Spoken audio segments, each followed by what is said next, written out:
What up, world? It's your man Aqua. What's good with you? Hope y'all fresh in the flesh. You know what I mean? Fish man up in the building. So check this out, man. I just wanted to give y'all a quick review on an unexpected movie called Molly's Game.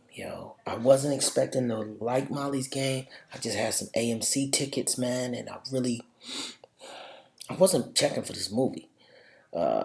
When you're in a relationship, you take turns. Your movie, my movie. Your movie, my movie. Superhero movies, we don't even discuss it because I know. So I go by myself. I go with the squad. Y'all know who I roll with. Y'all know what I do.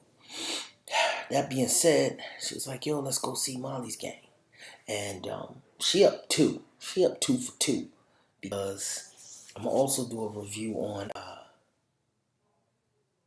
I, Tanya. No spoilers, but I, Tanya is one of those movies, bro. But right now we're dealing with Molly's Game, you know what I'm saying? So Molly Bloom, Irish American, ex-Olympic ski champion. Well, she didn't make it to the Olympics, but she was good enough. Just dumb luck didn't work out in her favor, man. And watching this movie, luck is something she had on her side, man. She runs a poker game for very famous celebrities. I mean, in New York, some of the people gambling was A-Rod.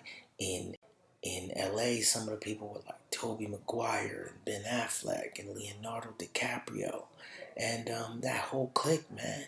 She ran an illegal poker game out of one of the most prestigious hotels here in Los Angeles, man. And I mean, $5,200 a night for the room alone. And the buy-in started at 10 grand, and people were excited to play with Tobey Maguire in the Spider-Man era.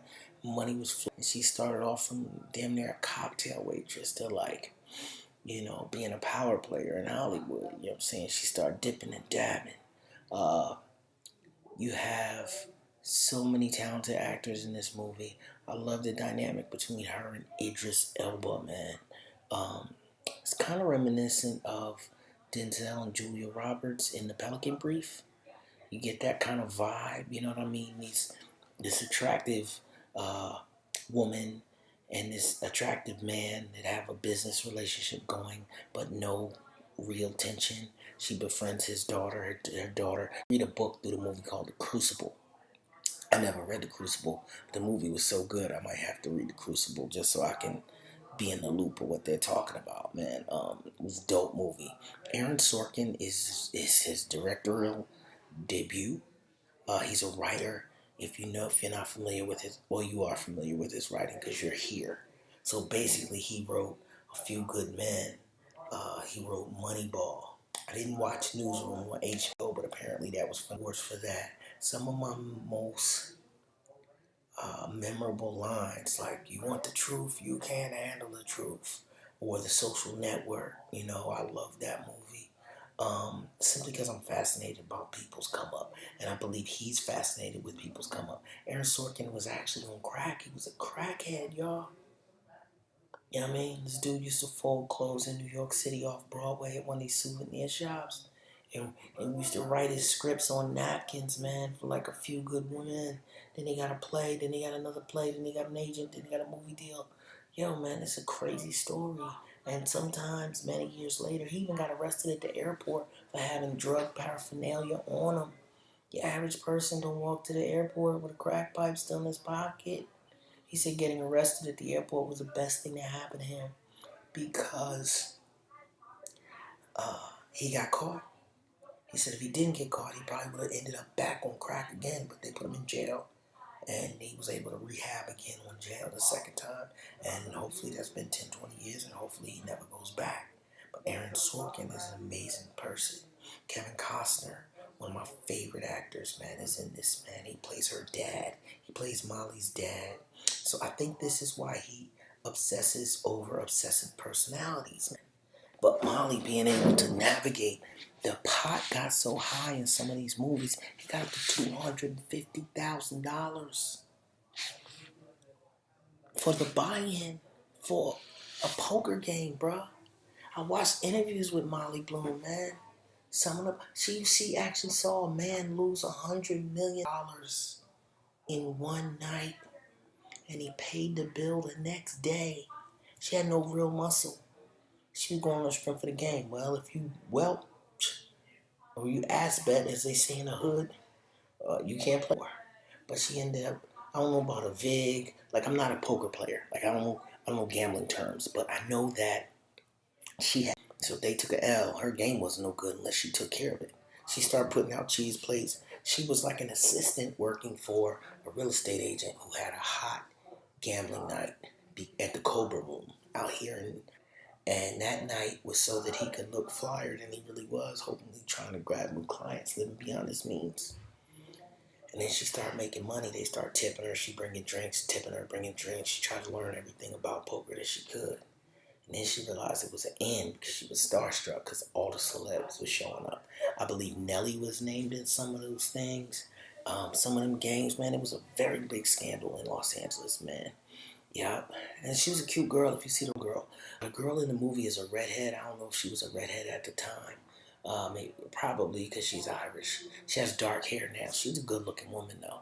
You know what I'm saying? So she got other good looking bartenders. They bought that cheese plate. They start running game on dudes, man.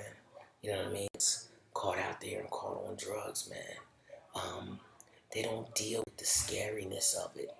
They deal with the luxury of it most of all, and her facing the feds, which the feds ran in on her. I think 10 days apart. They ran in on her in New York and they ran in on her in LA. You know what I mean? It froze all her assets. You know, everything that glitter ain't gold. Them kind of things ain't gonna last too long, man. It's easier to figure. Her dad, who was Kevin Costner, was so mad because he felt like she'd do anything.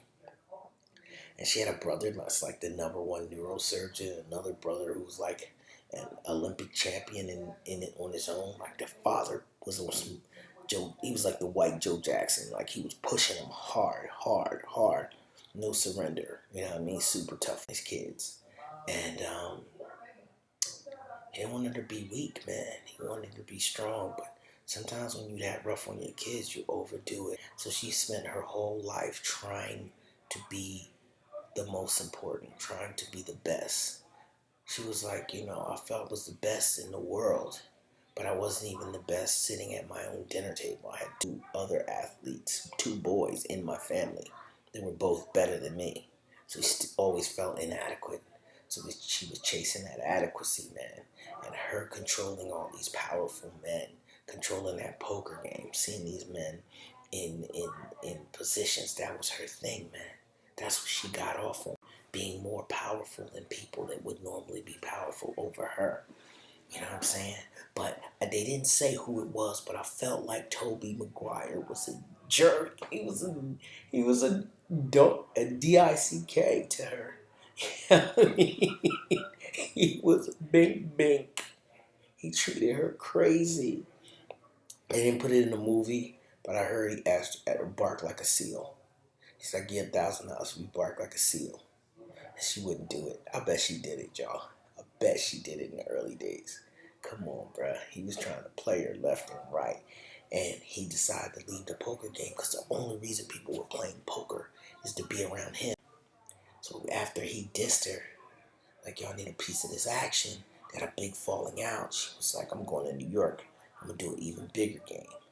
But then eventually, you know what I mean, she got caught on drugs and spiraled out of control, man, because she needed to stay up watching these poker games. The buy-in was $250,000. Yeah, I mean, you're looking at $2-3 million on the table. You can't just fall asleep. Somebody be like, "What happened?" Nah, she needed to stay up. And she became addicted to throwing these poker games and addicted to a bunch of drugs, man. A drug to wake you up, a drug to put you to sleep, you know what I mean? And she buying Macallan and Johnny Walker Black Label and high-end listings at these poker games, man. And eventually, her driver set her up, man, and it's a shame because she felt like she had a good relationship with him. She really trusted him. But when you get in them circles, man. So basically, man, my recommendation is that you go see Molly's Game. If you're a poker player, you're going to love it. But if you're not a poker player, it's still just great dialogue, strong delivery, strong acting. Kevin Costner is a beast in this movie. The chick that plays Molly is very attractive. Not traditional, like, oh, she's hot. But the real Lee Bloom was a good looking lady, and she carries herself with a lot of charisma, I'll say. You know what I mean? This movie. So when I seen that Alicia Silverstein looking poster, I was like, eh. But you'll be invested in this movie from the second you walk in the theater to the second you come out, man. The big drama in the movie is that she doesn't want to snitch. She said a lot of lives would be ruined, and the feds really just want her to give up everybody. But look, man, it's Russian mafia members in her game. Her game was infiltrated by the mob, the Russian mob, and then the Italian mob. It's like, so even if you did go on in the witness relocation program, man. So her big deal was like, I'm not telling. And I think they only wanted her to do 4 years anyway. Not that I could do 4 years, but where she from, she really couldn't do 4 years. But she said all she had her name, and she kept it G, man. She wanted to keep it 100. Idris Elba was her lawyer. So he kept seeing all these side deals and these side angles that'd get her off easy on a technicality if she just turned over her information. You remember that hooker, Heidi Fleiss, gave up everybody, man. She gave up her little black book. I don't know if she lost it or what it was, but it was a big scandal. I think that if you do dirt with people, that dirt should stay in the dirt, bro. So if you running illegal gambling operations and you get bagged, you shouldn't give up people. So I respect her for what she did, man. I think she's a G. You know what I'm saying? She didn't want to give up nobody. So should she give them up? Should she not give them up? Y'all have to watch the movie to see if she actually did it or not. But I think it'll be interesting for you to see the outcome. But, 20 years later, she's on the street. It's a great... Idris does his thing. He's super talented. Even Idris's daughter is in this movie. Not his real daughter, but a young lady plays her daughter. It's nice to see a fresh face in the movie. It's nice to see the interaction. And, Idris Elba and Chastain. What's the actress's name? Let me see. The redheaded actress. What is her name? Amy Chastain, I want to say. Molly's Game. Starring, written by Aaron Sorkin, with Jessica Chastain, Idris Elba, Kevin Costner. Yo, man, the true story of what they called the Poker Princess. They just called her that because it rings bells. It works, but she was a mastermind business person, man. So check that out, man. In the year of women's empowerment, see her hustle, man. See how she came up. You know what I mean? It was an inspirational story. So enjoy. It's my little 2 cents. Aqua in the building. Let me give you my grading scale. Okay, on a scale of 1 to 10, I give this movie